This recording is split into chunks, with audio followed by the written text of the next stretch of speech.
नमस्कार, यह है रेडियो हिंदुस्तान और मैं हूँ आपके साथ पारिजात।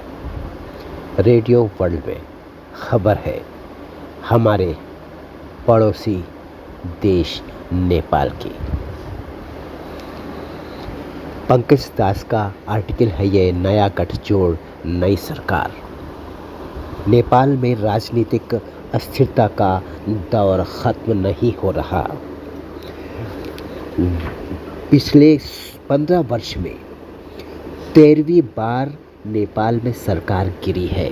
सत्तारूढ़ दलों को लगता है कि संविधान में संशोधन किए बिना राजनीतिक स्थिरता नहीं आएगी। नेपाल में देखा जाए तो 2 साल के भीतर एक बार फिर सरकार बदल गई, जो किसी नए राजनीतिक ट्रेंड की शुरुआत नजर आता है। केपी शर्मा ओली की अगुवाई में सीपीएन यूएमएल के समर्थन से पुष्प कमल दल उर्फ प्रचंड 25 दिसंबर 2022 को प्रधानमंत्री बने थे, लेकिन अल्पमत में होने के कारण उनकी सरकार कभी स्थिर नहीं रह पाई। 19 महीने में उन्हें 5 बार विश्वास मत का सामना करना पड़ा। हालांकि वे 4 बार विश्वास मत हासिल करने में सफल रहे, लेकिन 5वीं बार ओली के गठबंधन से बाहर होने और समर्थन वापस लेने पर वे बहुमत साबित नहीं कर पाए। अब केपी शर्मा ओली नए प्रधानमंत्री बन गए हैं नेपाल के। नेपाल में हुई राजनीतिक उठापटक का अनुमान इसी से लगाया जा सकता है कि यहाँ 16 सालों में 13वीं बार सरकार गिरी है। अब बदले राजनीतिक समीकरण में ओली की सीपीएन यूएमएल और शेर बहादुर देउबा की नेपाली कांग्रेस साथ आई है। दोनों के बीच एक समझौता हुआ है, जिसके तहत दोनों बारी बारी 3 साल तक सरकार चलाएंगे। ओली को 30 दिन के भीतर बहुमत साबित करना होगा। 275 सीटों वाली नेपाली संसद में प्रचंड की माओवादी कम्युनिस्ट पार्टी के पास मात्र 32 सांसद हैं, जबकि सीपीएन यूएमएल के पास 78 और नेपाली कांग्रेस के पास 89 सांसद हैं। यानी नेपाली कांग्रेस और सीपीएन यूएमएल गठबंधन के पास कुल 167 सांसद हैं। इनके अलावा जनता समाजवादी पार्टी के पास 5, राष्ट्रीय प्रजातंत्र पार्टी के पास 14 और लोकतांत्रिक समाजवादी पार्टी के पास 4 सांसद हैं। नेपाली संसद की 165 सीटों पर प्रत्यक्ष मतदान हुआ था, जबकि 110 सदस्यों का चुनाव अप्रत्यक्ष चुनाव प्रणाली से हुआ। ओली को बहुमत साबित करने के लिए 138 सांसदों की आवश्यकता है, जबकि गठबंधन के पास 167 सांसद हैं। स्वार्थ का गठबंधन नजर आता है ये। संविधान संशोधन के मुद्दे पर जब कम्युनिस्ट पार्टियां एक साथ आई थी तो देश में राजनीतिक स्थिरता की उम्मीद जगी थी। चुनाव में वामपंथी दलों को लगभग 2/3 बहुमत भी प्राप्त हुआ था। इसलिए सभी को यह लग रहा था कि सरकार अपना कार्यकाल पूरा करेगी, लेकिन सत्ता का सुख भोग रही नेपाल कम्युनिस्ट पार्टी और गठबंधन में शामिल रहने के बावजूद सत्ता से दूर रहने वाले गुट के बीच आपसी अविश्वास बढ़ता गया। दोनों गुटों में हर मुद्दे पर मतभेद इतने बढ़ गए कि गठबंधन दल के नेता अपनी ही सरकार और पार्टी के प्रधानमंत्री के विरुद्ध सड़कों पर प्रदर्शन करने लगे। पार्टी की बैठकों में सरकार की नीतियों की आलोचना होने लगी। प्रधानमंत्री के विरुद्ध पार्टी के नेता समाचार पत्रों में लेख लिखने लगे और मीडिया में खबरें लीक करने लगे। इसी बीच पार्टी की एकता को चुनौती देने वाली याचिका पर अदालत का फैसला आया, जिससे वामपंथी दल फिर से अलग होने को मजबूर हो गए। इसके बाद राजनीतिक अस्थिरता का दौर शुरू हुआ।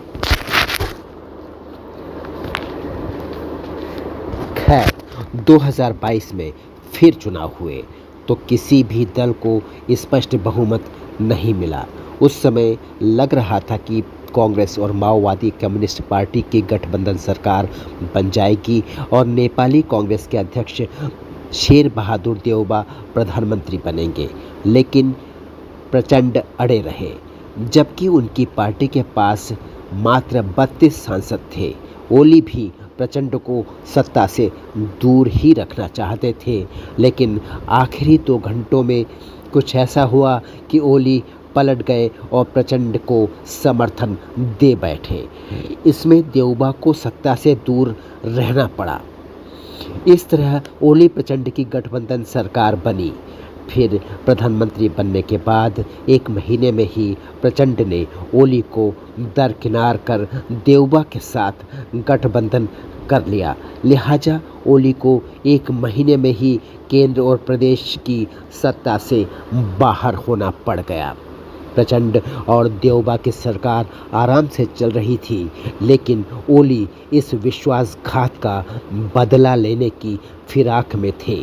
पहले उन्होंने देउबा से बात करने की कोशिश की, मगर वे दूरी बनाते रहे।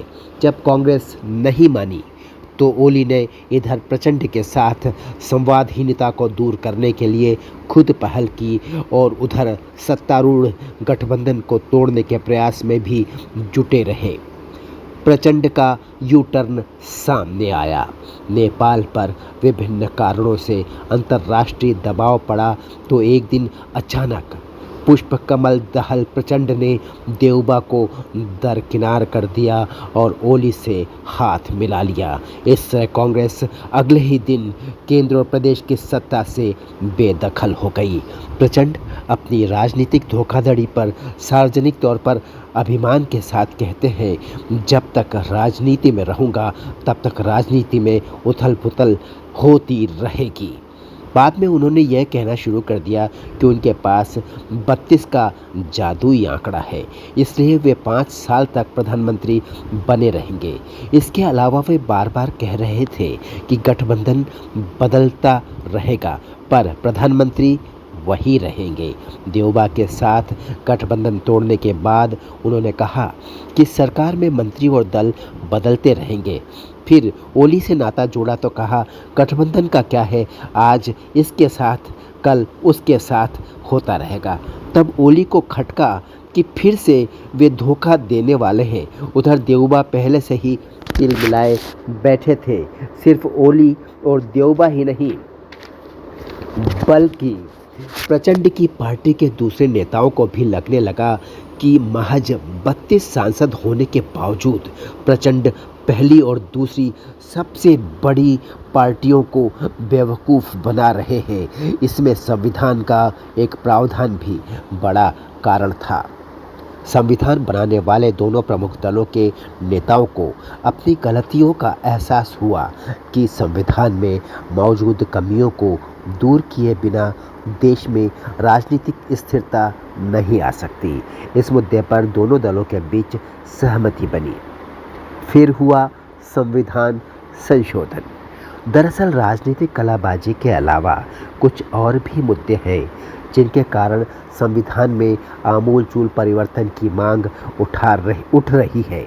संविधान की प्रस्तावना में संघीयता, समानुपातिक, समावेशी जैसे शब्दों का उल्लेख है, लेकिन वास्तव में इनकी आवश्यकता क्या है? क्या जनप्रतिनिधि इसके मर्म को, इसके अर्थ को, इसके भाव को समझ पा रहे हैं? नेपाल का अर्थतंत्र 7 प्रदेशों का बोझ सहन कर सकता है या नहीं? संविधान की प्रस्तावना में बदलाव के लिए 2/3 बहुमत चाहिए। ताज़ा समीकरण राजनीतिक परिस्थिति के कारण भले ही बन गया हो, लेकिन इसके पीछे वास्तविक उद्देश्य संविधान संशोधन भी है। ओली की सत्ता में वापसी से राजनीतिक स्थिरता को लेकर लोगों में एक उम्मीद तो कायम हुई है। दो बड़े दलों के साथ आने से संविधान संशोधन का मुद्दा भी चर्चा के केंद्र में आ गया है। हालांकि प्रधानमंत्री बनने के बाद ओली ने अपने लेख में देश की अर्थव्यवस्था को सुधारने और आम लोगों का जीवन स्तर उठाने की बात कही है। भले ही लेख में ओली ने संविधान संशोधन का उल्लेख नहीं किया है, पर दोनों दलों के नेता इस विषय पर लगातार संवाद कर रहे हैं। ओली देउबा छोटे दलों पर अंकुश लगाने पर भी विचार कर रहे हैं। ओली की पार्टी के महासचिव शंकर पोखरेल ने कहा है कि देश में दो दलीय प्रणाली होनी चाहिए ताकि छोटे दलों का राजनीतिक वर्चस्व खत्म हो जाए और देश में राजनीतिक स्थिरता आ जाए। इसलिए संविधान संशोधन में सबसे पहले निर्वाचन प्रणाली को बदलने की बात हो रही है। हालांकि ये इतना सरल नहीं है। चुनाव प्रणाली सुधारने के लिए जिस समानुपातिक प्रणाली को हटाने या बदलने की बात हो रही है, उसके लिए पहले निर्वाचन क्षेत्र बदलना होगा। महिलाओं के लिए सीटें सुरक्षित करनी होंगी। साथ ही समानुपातिक प्रतिनिधित्व करने वाले वनवासी, जनजाति, दलित, अल्पसंख्यकों का प्रतिनिधित्व सुनिश्चित करना होगा। संविधान संशोधन के सबसे बड़े पैरोकारों में संविधान संशोधन के सबसे बड़े पैरोकारों में एक नेपाली कांग्रेस के नेता मिनेन्द्र रिजल का कहना है कि सर्वसम्मति या संसदीय प्रणाली के तहत 2/3 बहुमत से संविधान के इन बिंदुओं को बदलना पड़ेगा और समाज के हर वर्ग को संसद में प्रतिनिधित्व देना पड़ेगा। तभी देश राजनीतिक स्थिरता की दिशा में आगे बढ़ेगा। हिंदू राष्ट्र की आकांक्षा, जो कि काफ़ी दिनों से है, दबी हुई, छुपी हुई और खुली हुई भी। संविधान संशोधन की आवश्यकता केवल निर्वाचन प्रणाली ही नहीं है, बल्कि नियमित सरकार चलाने से लेकर कानून बनाने और उसके कार्यान्वयन तक में है। महत्वपूर्ण बात यह है कि संविधान में जो शब्द पंथ निरपेक्षता का जोड़ा गया है, नेपाल के नेता ही नहीं, अधिकांश नागरिक भी नेपाल में उसे हटाना चाहते हैं। वास्तव में नेपाल में लोकतंत्र की पुनर्बहाली के बहाने देश के कुछ शीर्ष नेताओं ने संविधान में पंथ निरपेक्षता शब्द जोड़ दिया। ये सब नेपाल के हिंदू राष्ट्र की पहचान को दबाने के षड्यंत्र के अंतर्गत किया गया। नेपाल के संविधान में पंथ निरपेक्ष शब्द जोड़ने वाले दोनों दलों के नेता या तो पिछले चुनाव में पराजित हो चुके हैं या सक्रिय राजनीति से बाहर हो गए हैं या फिर अपने कारण राजनीति में प्रभावहीन हो गए हैं। नेपाली कांग्रेस के अध्यक्ष शेर बहादुर देउबा ने तो सार्वजनिक तौर पर कहा है कि देश में किसी भी कीमत पर राजतंत्र वापस नहीं आ सकता, उसे वापस आने भी नहीं दिया जाएगा, लेकिन हिंदू राष्ट्र पर विचार किया जा सकता है। इसी तरह एमाले को भी इससे कोई परहेज नहीं है। नेपाली कांग्रेस की महासमिति की बैठक में उपस्थित लगभग 1400 में से 1200 से अधिक प्रतिनिधियों ने हिंदू राष्ट्र को पार्टी का आधिकारिक एजेंडा बनाने की मांग के साथ सफल हस्ताक्षर अभियान चलाया था। स्वयं प्रधानमंत्री केपी शर्मा ओली की छवि भी दिखावे के पंथनिरपेक्ष नेता की नहीं है। उन्होंने अपने कार्यकाल में पशुपतिनाथ मंदिर में लगभग 1 क्विंटल सोने की जलहरी चढ़ाई थी। वहीं चितवन में अयोध्या नामक स्थान पर राम मंदिर का निर्माण ही नहीं कराया, बल्कि वहां भगवान श्री राम, माता जानकी, लक्ष्मण जी और हनुमान जी की बड़ी बड़ी प्रतिमाएं भी उन्होंने अपने पैसे से स्थापित कराई थी।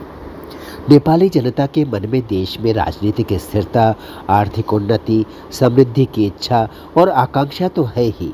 देश एक बार फिर से हिंदू राष्ट्र के रूप में अपनी पहचान स्थापित करे, इसके लिए लोग संविधान से पंथ निरपेक्ष शब्द हटाकर उसे हिंदू राष्ट्र करने के लिए संघर्ष करने तक के लिए तैयार हैं।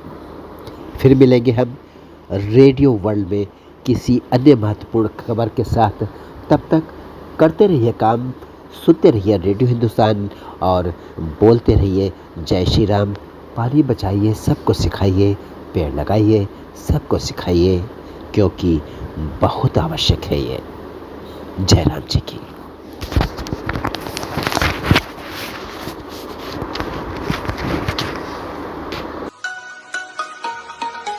रेडियो हिंदुस्तान